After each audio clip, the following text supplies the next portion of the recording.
Where are the roots of my optimism? Right underneath the branches of my pessimism.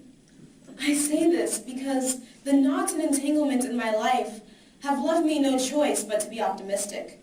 When we cut down a tree, we see its growth rings. We see the years of triumph right next to the years of tribulation, all of which come together to make that tree who it is.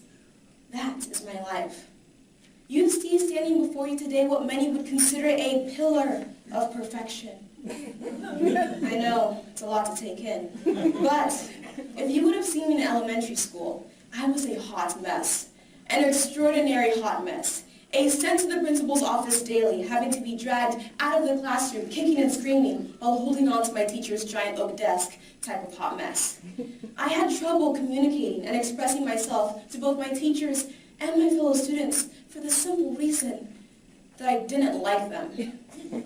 Looking back now, I realize that it wasn't so much that I didn't like them. I just didn't understand them, and they didn't understand me. See, from the moment I could walk, I had dreamed of school. My mom always tells the story of how she got me my first backpack when I was about a year old, and I just took off down the street running, and when she finally caught me, I told her that I was going to school. Now, I had gone into school expecting a challenge, expecting it to be a place of rigor that would feed my passions. Yeah, not so much. School was not a place of rigor. It was a place where time moved sluggishly, where I was told to sit down and be quiet, where I came full of questions, only to have my hand ignored each time it was raised. The teacher obviously thinking, oh, not her again. Now, I didn't know it at the time, but I was living out what Psychology Today's Molly Costello calls transgenerational trauma, the process by which traumatic experiences that our ancestors went through are passed down from one generation to the next. Now, I had been conditioned from a very young age by the roots of my roots, my earth, my mother, to demand a challenge from school because it was something that she had been denied. Let me tell you about my mother. My mom is this big, wonderful, powerful, 5'1", force to be reckoned with. Now, my mom was born in Nigeria to a very poor family of subsistence farmers, and she wanted to go to school, but they couldn't afford it.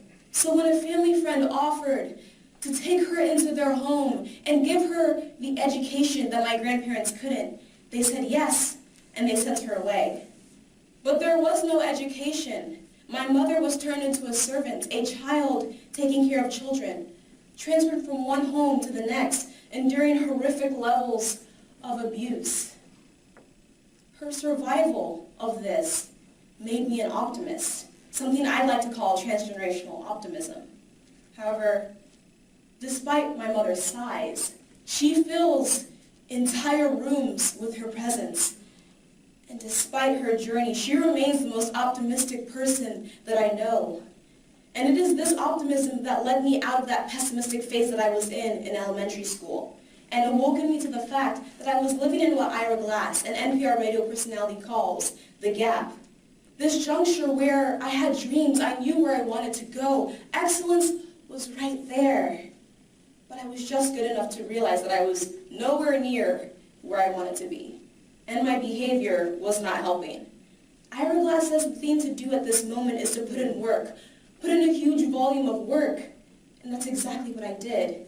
I became the most hardworking, most respectful student in that school to make my teachers forget all the hot mess shenanigans I had pulled when I was younger. And it worked.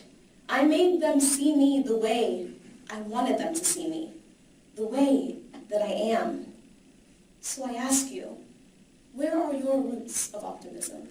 Because in this world of ours, we must proceed not in apprehension, but with awareness. We must know what could go wrong, yet be thankful for every experience. We must prepare for the worst, yet expect only the best. But we must do it now, because time is finite. And as my mother tells me each and every day, time waits for no one. So again, where are your roots of optimism?